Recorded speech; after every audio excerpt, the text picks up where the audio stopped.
علیہم من قبلہ لمبلسین فانظر الی آثار رحمت اللہ کیف یحیی الارض بعد موتہا ان ذلک لمحیی الموتیٰ وہو علی کل شیء قدیر۔ سورہ روم کی آیات میں نے پڑھی ہیں۔ اللہ رب العالمین نے ایک ایسے منظر کا بیان فرمایا جو دن رات ہماری آنکھوں کے سامنے پیش آتا رہتا، بارش کہ زمین مردہ ہوتی ہے، بنجر ہوتی ہے، گھٹن ہوتی ہے، لوگ مایوس ہوتے ہیں کہ جڑی بوٹیاں جل گئیں، جانوروں کا برا حال ہے۔ اچانک بادل آتے ہیں، ہوائیں چلتی ہیں، بارش ہو جاتی ہے، زمین لہلہا اٹھتی ہے، ہر طرف گلو گلزار کھل اٹھتے ہیں۔ اللہ تعالیٰ نے اس کا حوالہ دیا۔ یہ دراصل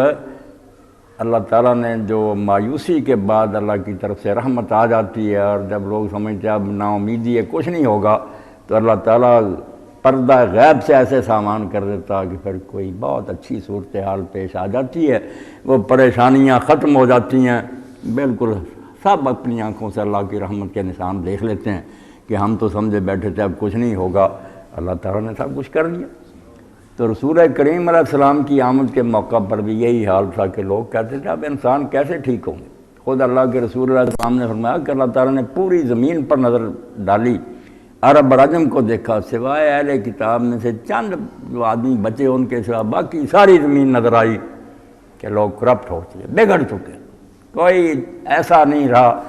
جو صحیح انسان ہو، جانوروں سے بدتر ہو، اولئک کالانعام بل ہم اضل، جانوروں سے بھی گئے۔ تو کوئی نہیں سمجھتا تھا کہ اب یہ لوگ ٹھیک ہوں گے،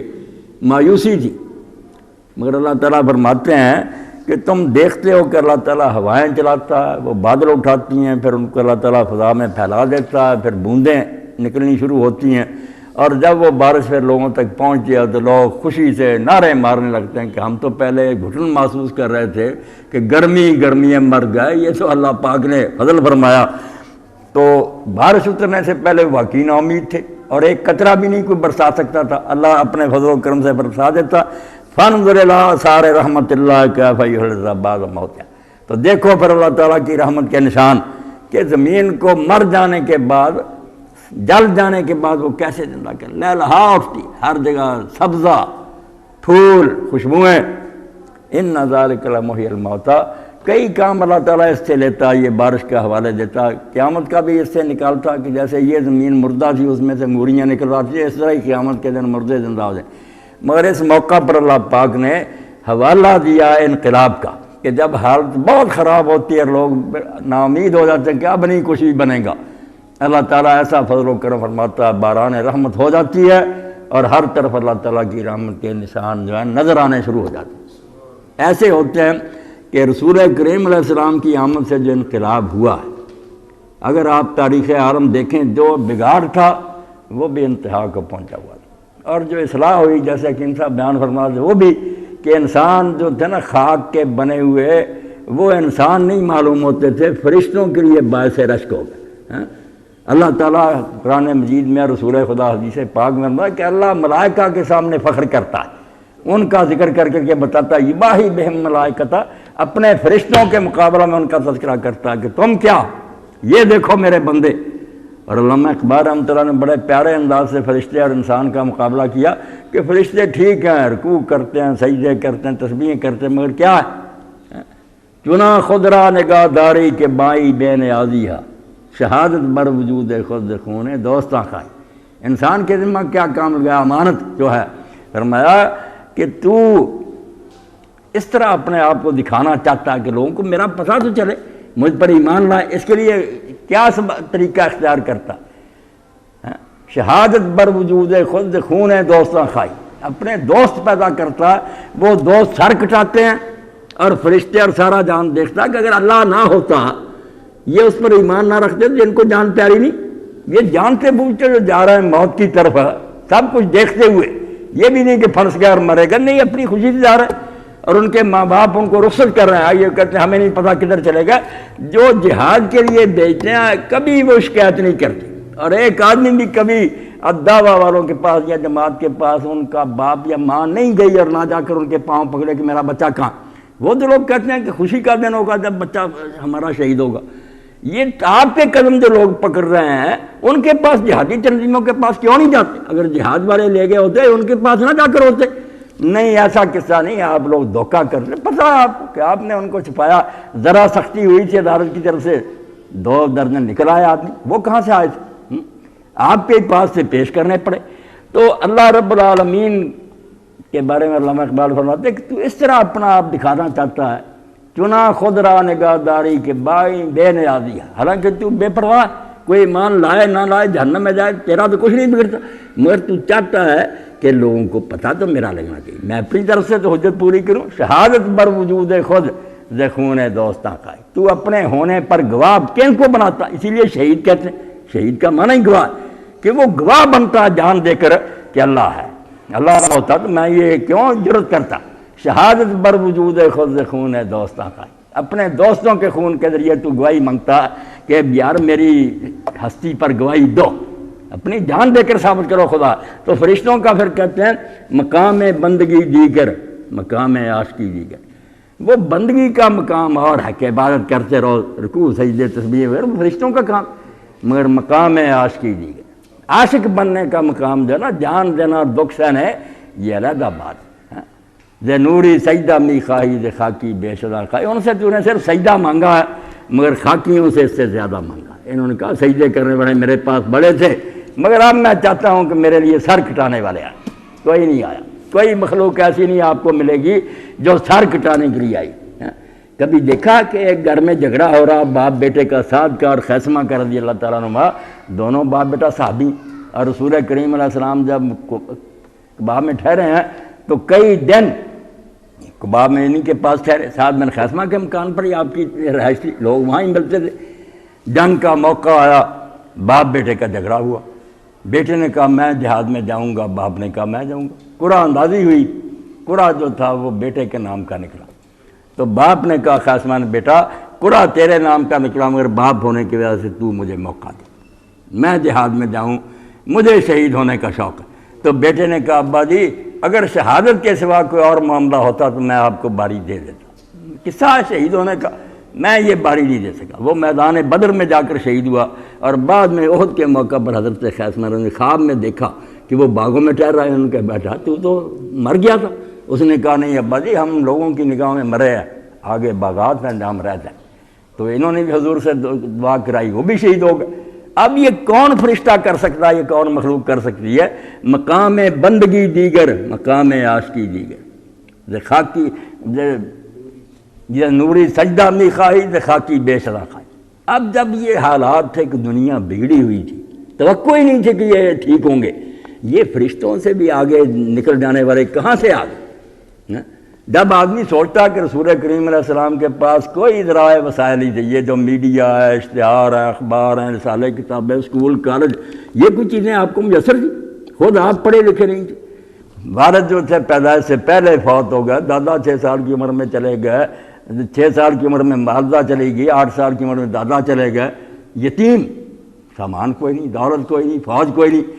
ایک آدمی تنہا کھڑا ہوا، اور جیسے انجیل مقدس میں یہ مثال اللہ نے بھی سورہ فتح میں دی کہ ایک بیج بویا. مسیح علیہ السلام فرماتے ہیں بیج بھی جو سب سے چھوٹا بیج ہے نا، جیسے بڑھ کے درخت کیا ہوگا، بہت باریک سا، پرندے دیں بیٹ کریں اس میں نکل، وہ بویا چھوٹا سا، مگر اس نے سوئی نکالی، وہ تناور ہوا، اور پھر ایسا درخت بنا کہ ساری دنیا نے اس کے سائے میں پناہ لی. یہ کس طرح ہو گیا؟ انسانی عقل کے لیے یہ معمہ آج تک لا ینحل ہے. دنیا کے سارے دہری اور کافر بھی حیران ہے کہ وسائل کوئی نہیں، بے کس آدمی، پڑھا لکھا نہیں، اور دنیا اتنی بگڑی ہوئی ہے. مگر اصلاح کر کے جب دنیا سے گئے، اور اللہ کے رسول علیہ السلام نے جب یہ منظر دیکھا کہ رسول کریم علیہ السلام تو نماز کے لیے آ نہیں سکتے تھے، جمعرات سے حضور بیمار ہو گئے، زیادہ نہیں آئے. صدیق اکبر رضی اللہ عنہ نماز پڑھا رہے. آخری دیدار جو آپ کا لوگوں نے کیا سوموار کے دن جب جماعت ہو رہی تھی تو حضور نے حجرے کا پردہ ہٹایا اور دیکھا کہ جماعت ہو رہی ہے. تو صحابہ کہتے ہیں رضوان اللہ علیہ اجمعین، یہ اگر فدائی اور دیوانے نہ ملتے تو دین آگے بڑھتا. عقل مندی ہوتے، مسلط پرست اور زمینی حقائق ماننے والے جانے کیوں دیتے، وطن کیوں چھوڑتے، اپنے بال بچے کیوں مروا لیتے؟ وہ فدائی تھے، صحیح معنوں میں پروانے تھے. صحابی کہتا کہ جب حضور کے چہرے پر ہماری نظر پڑی، سجدے میں نماز میں ہمارا خیال ادھر ہو گیا، آپ نے پردہ ہٹایا تو ہمیں ایسا ہی نظر آیا کہ یہ آپ کا چہرہ نہیں ہے، مصحف کا ورق، قرآن مجید کے ورق نظر آئے ہمیں کہ رسول اللہ کا چہرہ تو قرآن کا تھا، اور قریب تھا کہ ہم لوگ اپنی نمازیں توڑ دیتے، مگر آپ نے پھر پردہ نیچے کر دیا۔ یہ آخری دیدار تھا جو ہم نے کیا، حضور کو کتنی خوشی ہوئی کہ یہی وہ عرب ہے نا جو باغی تھے خدا سے، زانی تھے، بدماش تھے، اور اب الحمدللہ جماعت ہو رہی ہے، کتنے خدا کے سامنے سجدے میں اور رکوع میں جا رہے ہیں، حضور کو خوشی ہے۔ دنیا سے آپ گئے تو خوش ہو کر گئے، اور اس کارنامے پر آپ نے کریڈٹ نہیں لیا، یہ نہیں کبھی کہا کہ میری یہ محنت ہے، یہ میری کوشش۔ خود اللہ تعالیٰ نے جو آخری صورت آپ پر نازل کی ایام تشریق میں حج کے موقع پر، اور جس پر رسول اللہ صلی اللہ علیہ وسلم تو سمجھ گئے، اور حضرت ابن عباس رضی اللہ عنہ نے بھی حضرت عمر رضی اللہ عنہ نے جب پوچھا، ایک دن بڑے مجلس تھی، بڑے بڑے شیوخ صحابہ تھے، وہ اعتراض کرتے تھے کہ حضرت عمر رضی اللہ عنہ تم ابن عباس کو کیوں اتنی ترجیح دیتے ہو، یہ ہمارے بچوں سے بھی چھوٹا، مگر ان کے علم کی وجہ سے کرتے تھے، اور علم بھی انہیں جو رسول اللہ کی دعا سے ملا تھا۔ ادب بڑی بات ہے نا، ادب پہلا کرینہ ہے محبت کے کرینوں میں، کہ ان کی خالہ تھی اللہ کے رسول علیہ السلام کے گھر میں حضرت میمونہ، ایک رات ابن عباس بھی وہاں ٹھہرے، رسول کریم علیہ السلام تہجد کے لیے اٹھے، یہ بھی جاگ پڑے، رسول اللہ گئے طہارت کے لیے، انہوں نے لوٹے میں پانی بھر کرنا باہر رکھ دیا، حضور آئے، دیکھا کس نے کیا، خوش ہوئے، انہوں نے وضو کر لیا، حضور نے آپ نماز کے لیے کھڑے ہوئے نفروں، یہ بھی ساتھ کھڑے ہو، اب کھڑے پیچھے ہوئے، برابر نہیں ہوئے، حضور نے پکڑ کر اپنے ساتھ کھڑا کر لیا، جو طریقہ دین میں کہ دو ہوں تو برابر کھڑے ہونا چاہیے، پھر پیچھے ہٹ گئے۔ نماز کے بعد آپ نے فرمایا ابن عباس ہے، میں نے تجھے اپنے برابر کھڑا کیا تھا، تو کیوں کھڑا نہیں؟ بچہ ہونہار بروا کے چکنے کے اس وقت کہا کہ اللہ کے رسول کس کی یہ مجال ہے کہ محمد رسول اللہ کے برابر کھڑا؟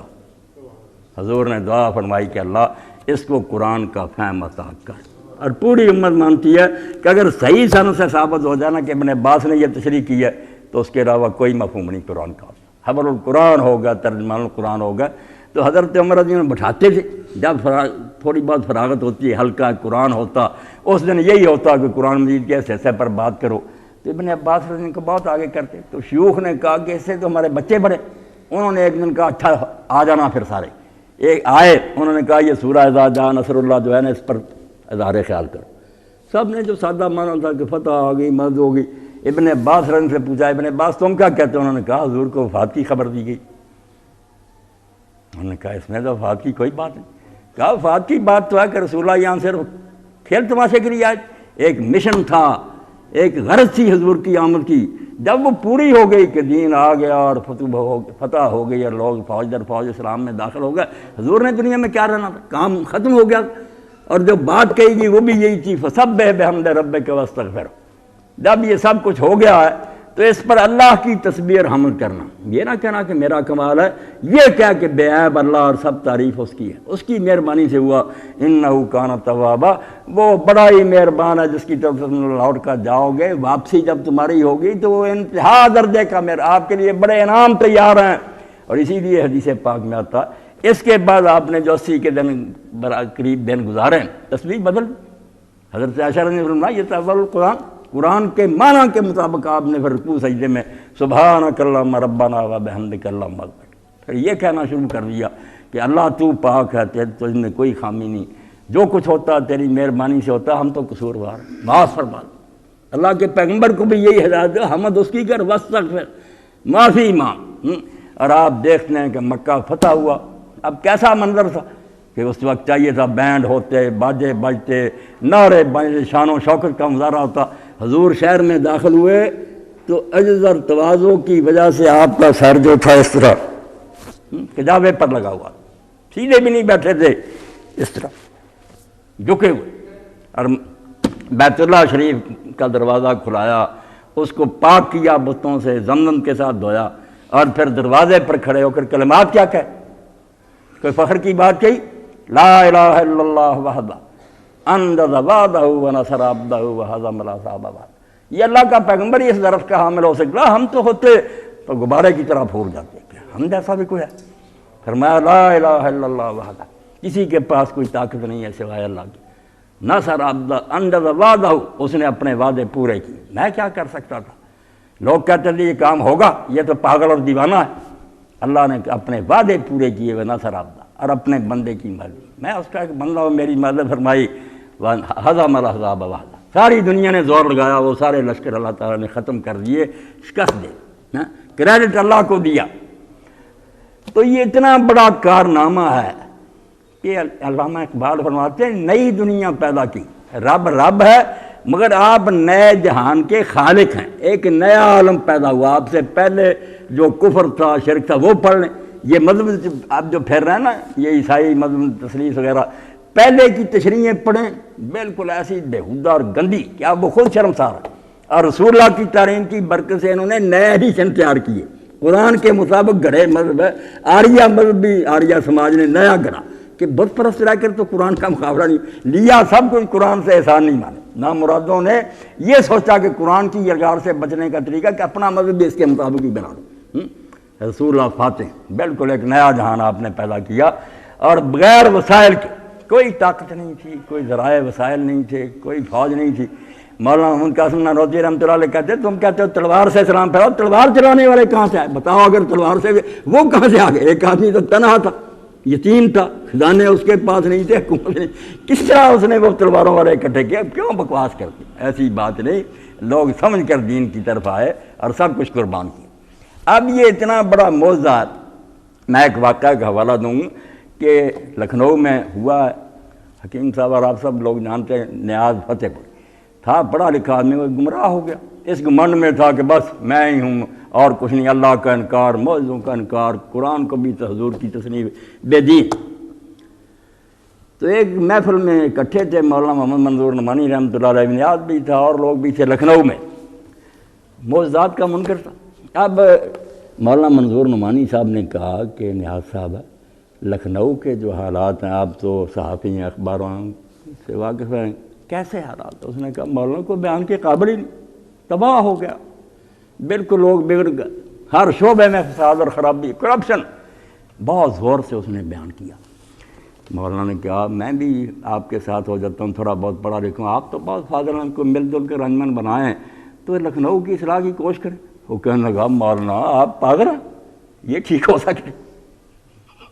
مولانا نے کہا یار اتنے وسائل ہیں، اب اسکول کالج بھی ہیں، ایسی کوئی ترکیب ہم کریں پڑھے لکھے، لکھنؤ کو تو ٹھیک کر لیں۔ اس نے کہا نہیں، لکھنؤ نہیں ٹھیک ہو سکتا۔ اب مولانا کو موقع مل گیا، مولانا نے کہا ہے نیاز صاحب آپ تاریخ کو تو مانتے ہیں نا کہ واقعی عرب جو تھے اس سے زیادہ بگڑے ہوئے تھے جتنا لکھنؤ میں۔ اس نے کہا یہ تو تاریخی حقیقت، وہ ٹھیک ہو گیا۔ انہوں نے کہا یہ بھی سچ کہ لوگ بدل گئے اور بہت ان کا کریکٹر ٹھیک ہو گیا، یہ ساری باتیں بھی اس نے پوری طرح مانی، تاریخی حقیقت ہی انکار تو ہو رہی۔ مولانا نے کہا یار ایک شخص جو پڑھا بھی نہیں تھا، کوئی اس کے پاس لٹریچر نہیں تھا، کوئی وسائل نہیں تھے، اس نے آپ کہتے ہیں دنیا اتنی بگڑی کو ٹھیک کر دیا،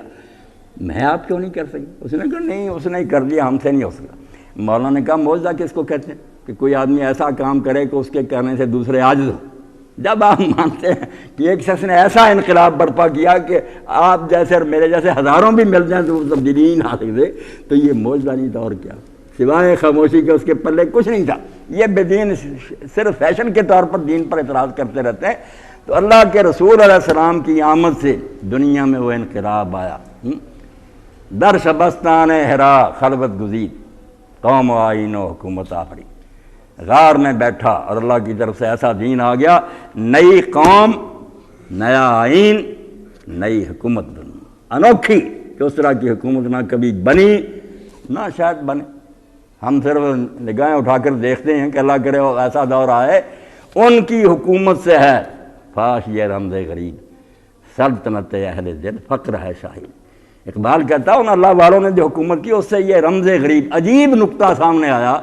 کہ خدا کے بندے جب حکمران بنتے ہیں تو وہ حکمرانی نہیں ہوتی، فقیری ہوتی،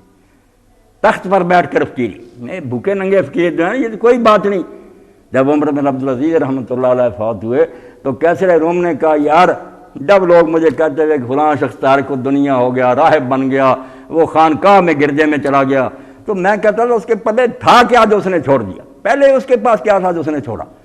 مگر جب عمر بن عبدالعزیز کا میں نے دیکھا کہ وہ شخص جو روزانہ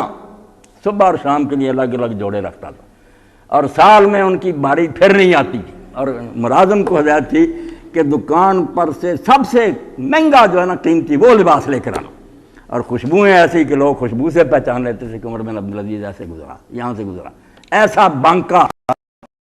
مگر جب اس کی مرضی کے بغیر نہ چاہا نہ کوشش کی، خلیفہ مرنے لگا، سلیمان بن عبداللہ کے وزیر نے ایک نکلا، اس نے وصیت لکھوا دی کہ میرے بعد عمر بن عبدالعزیز کی باری، وہ سلیمان کا بہنوئی تھا، چچا کا بیٹا بھی تھا، باری اس کی نہیں تھی، باری تو عبد الملک نے 4 بیٹوں کے لیے تقسیم کر دیا تھا کہ میرے بعد یہ ولید ہوگا، سلیمان ہوگا، یزید ہوگا،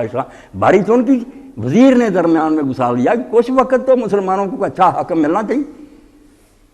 جب اطلاع دی تو عمر بن عبدالعزیز حجرہ میں بیٹھ گئے، لوگ ملنے کے لیے گئے کہ مبارک دیں، دیکھا رو رہے، انہوں نے کہا ہم تو مبارک کے لیے آئے، تہنیت کی، فرمایا نہیں، تسی تہنیت کی بجائے تعزیت کرو، میرے پاس افسوس کرو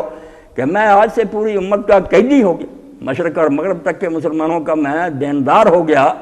اللہ کے رسول کے سامنے اگر ایک شخص نے بھی قیامت کے دن ثابت کر دیا کہ عمر کی حکومت مجھ پر زیادتی ہوئی، کیا جواب دوں گا؟ رو رہا تھا، جاگیریں ختم کر دی، اپنی گھوڑے جو بیچ دیے، کہا ایک خچر کافی، اس پر میں سواری کر لوں گا۔ تو عمر بن وہ لباس ختم، اور پھر ملازم کو کہا یہ 4 آنے لے جا، وہ بیچارہ لباس لے کر آیا، سب سے گھٹیا ملا، اس کو بھی اس طرح آپ نے چھوا اور کہا یار تو بڑا نرم لیا، تو رو پڑا، اس نے کہا وہ بھی دور مجھے یاد ہے کہ لے کر آتا، آپ کہتے ہیں یہ تو یار نکما لیا، اب اس کو بھی اس سے گھٹیا تھا ہی نہیں، اس کو بھی نرم کر۔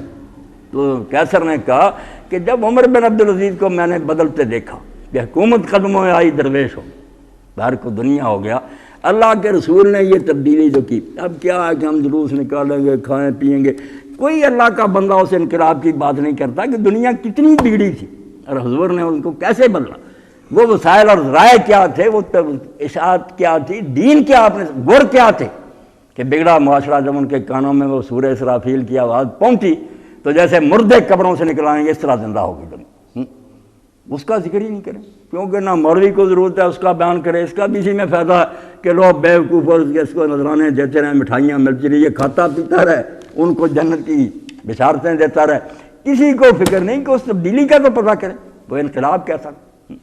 کیسے بدلا اللہ تعالیٰ نے۔ تو یہ بارش کی مثال اللہ نے دی کہ جیسے لوگ نا امید ہو جاتے ہیں، گھٹن ہوتی ہے، مگر اچانک ہوائیں چلتی ہیں، بادل آتے ہیں، بارشیں ہو جاتی ہیں، سبزہ لہلا اٹھ، ایسے ہی ہوتا ہے جب اللہ کا کوئی نیک بندہ اٹھ کھڑا ہوتا ہے، نیت خالص ہوتی ہے، اللہ سے مدد مانگتا، کوئی غرض نہیں ہوتی، دھوکہ نہیں ہوتا، تو اللہ تعالیٰ انہونے کام کر دیتا ہے، وہ کام جس کی توقع ہی نہیں ہوتی نا ہو جاتا۔ بالکل اللہ کے رسول علیہ السلام دنیا سے گئے، سید قطب شہید رحمۃ اللہ علیہ کا ایک اور مضمون ہے جس میں انہوں نے لکھا کہ انتصار و محمد بن عبداللہ، کہ رسول اللہ کی اصل کامیابی کیا؟ وہ کہتے ہیں یہ نہیں ہے کہ رسول پاک قرآن جیسی کتاب لوگوں کو دے گئے، بڑے بڑے لوگوں نے کتابیں اعلیٰ سے اعلیٰ لکھی ہیں، مگر یہ اصل جو ہے نا حضور کی کامیابی وہ یہ ہے کہ جب آپ دنیا سے رخصت ہوئے تو عرب کی زمین پر لاکھوں چلتے پھرتے قرآن چھوڑ کر گئے، کتاب قرآن جو تھا یہ الگ تھا، چلتے پھرتے قرآن، یہ راز کسی کو نہیں معلوم کہ مومن قاری نظر آتا ہے حقیقت بے قرآن، قرآن بنا دیے کہ ان کو سر سے پاؤں تک دیکھ لو، ان کا دیکھنا، بولنا، چلنا، کمانا، کھانا جو قرآن کہتا وہی، اب